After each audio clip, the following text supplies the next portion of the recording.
Well, welcome to the Hamilton County Coaches Show, and today I have with me to interview the girls basketball coach of the Hamilton Heights Huskies, Keegan Cherry. Welcome, Keegan. Thanks, Perry. Always good to have you here.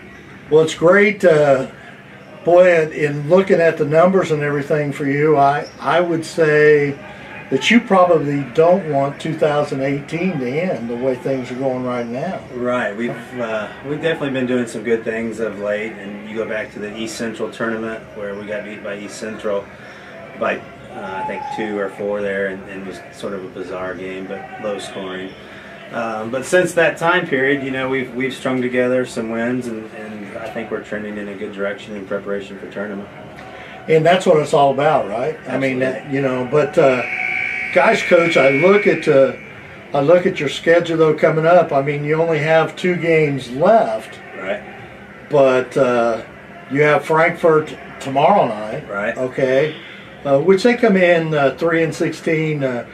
Joe Marsh has no seniors on that team, Right. and he has 4 freshmen on the roster. So, Yeah. so it you know, that's kind of a young team and everything, but you can't take. We'll prepare for them Yeah. just like they were #1 in the state, and then we'll have Lafayette Jeff on Thursday, and we'll have a game plan put in for them as well. But Yeah, Lafayette Jeff's only 18-1, yeah, right? right. So, and they are also a 4A school, right? Right. Yeah, Yeah, 1 of 10 or 11, I think, that we play. Yeah. So that's kind of interesting. Now, one of the things too is I think that, in fact, we were talking to it off the air, but their leading scorer, Lewis, is averaging about 15.6 per game, and she's 5'11". So that trio you have underneath there will have their work cut. Yeah, absolutely. And we joke about the 4A school and playing the 10th or 11th one, but really we don't ever allow that to enter into our locker room, and we can use that as an excuse, playing bigger schools. But that's not the culture that we're trying to build here. It's the next opponent. We're trying to create a locker room that winning is expected, and regardless if it's a 4A, 3A, 2A. I mean, we played Western Boone, who's a good 2A team. We played Lafayette Central Catholic, who's a really good 2A team. So more than size of the school, it's about us playing to a standard, playing to our expectations. And the girls have really bought into that, and a lot of credit goes to our senior leadership from that standpoint. Absolutely. Let's kind of talk a little bit about those seniors. I know we did the first show, but they have really played a huge part in the success of this season. And I've got to watch your team play 3 or 4 times this season, and I would say they're getting better and better every time. So they are, and they're very, very good basketball players, and when I say that, they're all great in their roles. They bring different things to the table, but as good as they are on the court, they're even better in the classroom, better in the locker room, better in the community. It's fantastic kids, type of girls that you would hope that your own girls would look up to and want to emulate as they grow and get older. And that's important too, and you talk about it, and of course you have a couple of young daughters, okay, so it's very important, and you know as well as I do, those young people look up to these older girls. Yeah. And girls in the middle school and the elementary school, they look up to these varsity basketball players, because that's what they want to be, okay? Yeah, and right. If they're showing that they're good role models, that will continue. Right, and they've got 3 great examples there to look at, and going back from a basketball standpoint, it's for a program to create the culture of winning. Winning is expected. It's a lot of times it becomes okay to lose, or it's okay coming up short or whatever, and that's just not anything that we're about. And those seniors have really bought into, regardless of who we're playing, we play to a standard and we expect to win. Absolutely, and and your young players, for some of the games that we talked about earlier, some of the games that some of your young players have got to play and get some experience on varsity, and that's got to help come tournament time. Oh yeah, absolutely. We're bringing Chloe Thomas is coming along. Peyton Assett, who's a sophomore, but she's getting extended minutes now and in preparation for the tournament. But not only her, we've got other freshmen in the pipeline that continue to get better. And of course, we always forget, and I mentioned in the last game I did here at Tipton against Tipton, and it's hard to say, here Bailey Runner, she's only a sophomore, but she's a seasoned veteran. Yeah, I mean, because she started last year as a freshman, and she doesn't miss a beat. No. She's you got a lot of talented players, but she's definitely that heartbeat of that team. And one of the things that I think that people need to, if they watch Hamilton Heights girls basketball, they need to really watch, and it's things that coaches talk about all the time. Your defense creates your offense. I mean, when you're playing good defense, and we talked about, Anna Collar and all the steals she got before we got on the air here, and Bailey Runner's got a lot of steals. So you got several girls that, can make those things happen that create your offense. Right. And that's where it all starts on the defensive end, right, yes, Coach? Absolutely. And again, that goes to the character of the girls that we have in the locker room. We spend a lot of time in preparation. So not only is it watching film, and it's studying the scouting report and being dialed into personnel, knowing the schemes for whoever it is that we're playing.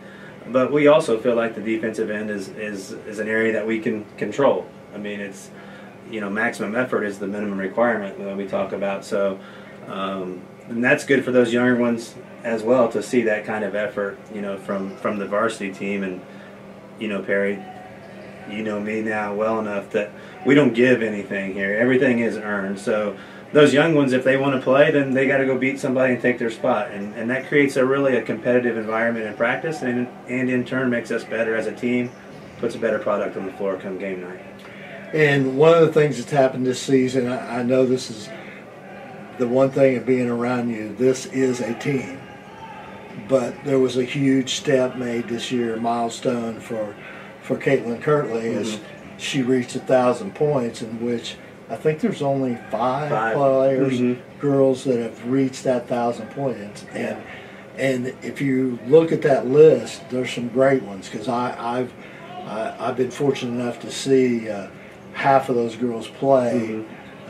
Because the one thing about girls basketball is it hadn't been really around that long. Okay, so so to reach that goal of 1,000 points, that's a huge step. Yeah, and very proud of Kayla. I mean, you talk about a girl who handled that situation that was very humble. We didn't talk about it one time in the locker room. We didn't talk about it all this season until it happened. She's definitely a team first kid, and when the team wins, individual results and accomplishments will come along with that. So there's no one individual that's more important than the program. But it's definitely a huge accomplishment. I mean, people don't understand how hard that is. Yeah. That's scoring at a high level for 4 years to get into that 1,000-point club, and not a finer girl than Kayla, and really happy for her with that accomplishment. Yeah, because that's one of the reasons that I've always taken this broadcasting serious is I really, this is a team game, and you're right, not one individual player can win a team game. Right. Ever. Right. I mean, they can't win every game. It takes a lot of talent to do that. And we'll see come here with the state tournament coming up, those teams that will be in the state tournament are true teams, right, okay, that's playing in the state championship, okay? And of course, we've been blessed here in Hamilton County, okay, on the 4A side, Washington Carmel, that's a team. Right. I mean, probably because they just, it's all about chemistry, and and the same way down at Southeastern and Noblesville and Westfield. The one thing about in that 4A tournament at Fishers, every one of those teams have a winning record. Right. So it speaks volumes, because some of those defeats they played each other. Right. Okay. Yeah. It's much like you, and in the schedule that you play a very, very competitive schedule, and we talked about it early, and I sensed that you thought that maybe you were going to take the lumps a little bit, but you were also going to be competitive and you're going to hang in there. Right. It has showed, and one thing I think that helps is the Hoosier Conference was a very good conference, because I'm not sure that in your conference that Northwestern is the best team in that conference, but Right.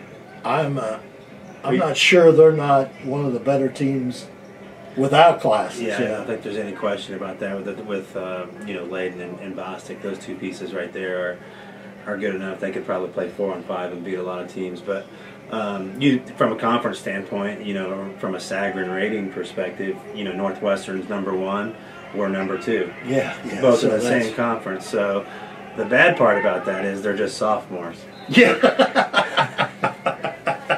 So. Those are not the good things, Coach. I wasn't going to bring that up, man. I wasn't going to bring that up. But it's been a great season. I know you got 2 more games here. But do you mind? I know that coaches like to stay one game at a time, and you're focused, your team, on Frankfurt, and then after that you have one day rest, and then you play Lafayette Jeff, and then but we kick off sectional next week, and I believe you play the second game on Wednesday, at Blackford. At Blackford, and we'll play. And you play Blackford, yeah. Blackford, I'm a big fan, and so are you.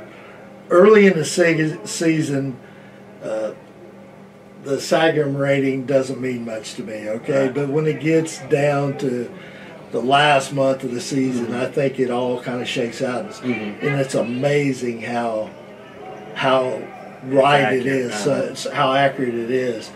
But going into the sectional, you have the best numbers in that Sagarin rating. But who do you think, you play Blackford the first game, and I always think coming into sectionals, when you talk about upsets, that first game is huge. I mean, that there's more times that a team will get knocked off in that first round because they're looking ahead. Well, and you get those early games on Tuesday or Wednesday, and you can think of a million reasons why you wouldn't want to go over there and compete and play hard, and maybe you don't have the crowd and the energy's not there.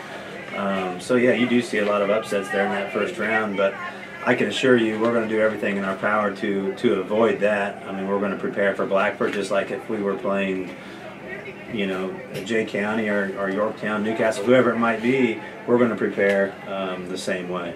Yeah. Now on the second game, I believe you'll play the winner of Jay County. Muncie Burris. And Jay County's 14-8, so there again. But the one thing we've talked about before too is it's a new season to everybody, and all coaches take that approach. Right. I mean, like you, if you're going into this tournament 10 in a row, wins, it doesn't mean a thing. Right.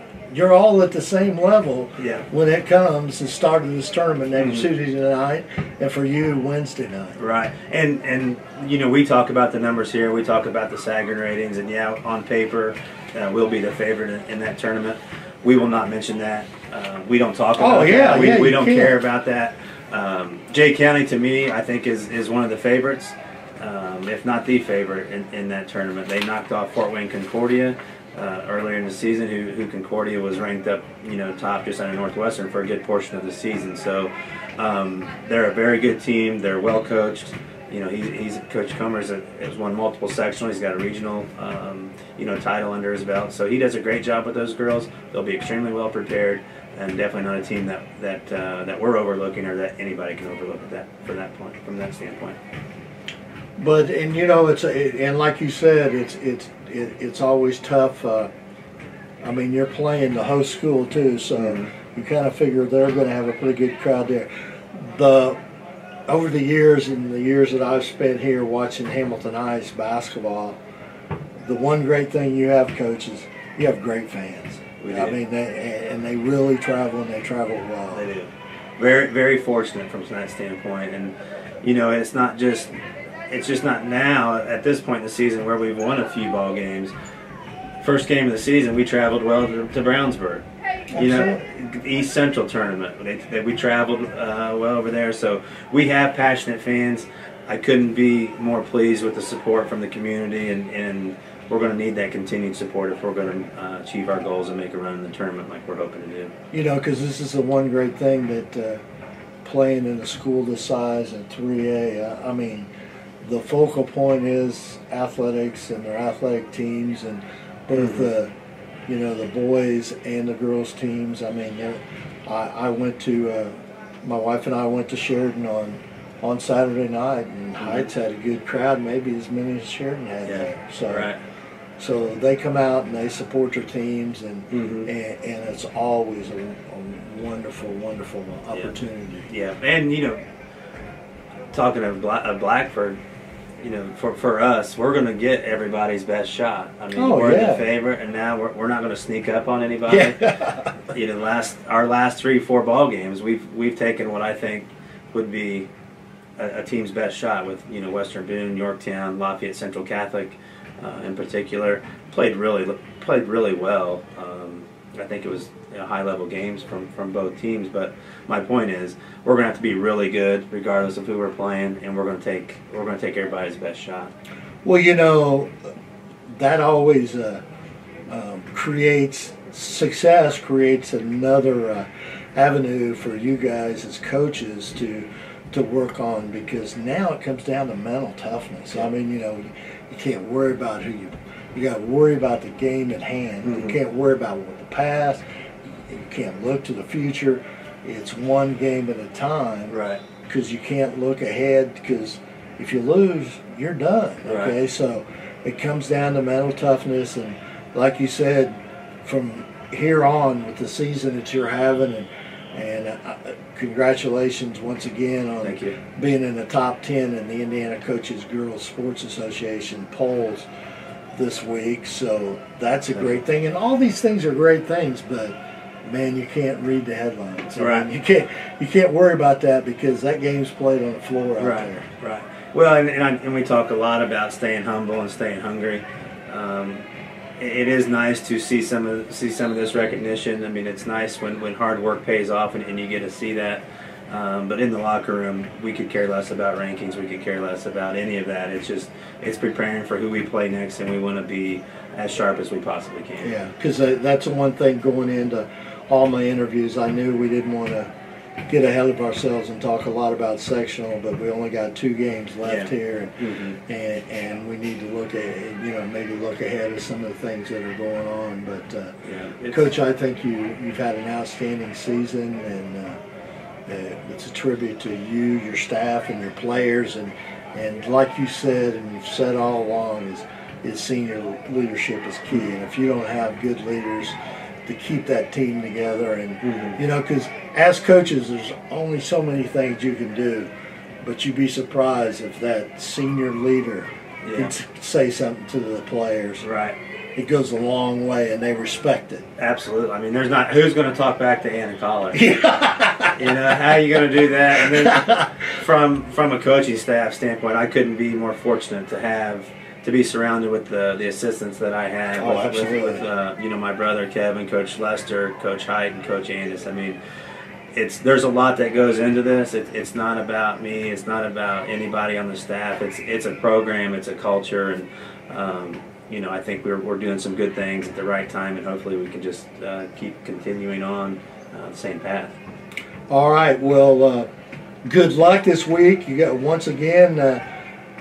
Got kind of an easy week, man. You're only playing 2 games this week. Right. Last week you played 3. That's right. That's pushing it, isn't it? That's a brutal week. Yeah. We got with girls like Bailey. I think they could just play 5 games a week. Yeah. She just got a high motor. They can go. Yeah. But it's a lot. I'm sure they were sore. We're going to kind of ease back into it this week. Start game planning for Frankfurt and senior night, and they'll be good. Yeah, it'll be fun. Well, Coach, go Huskies, and great job so far this season, and good luck in the tournament. I appreciate it. Thank you, Perry.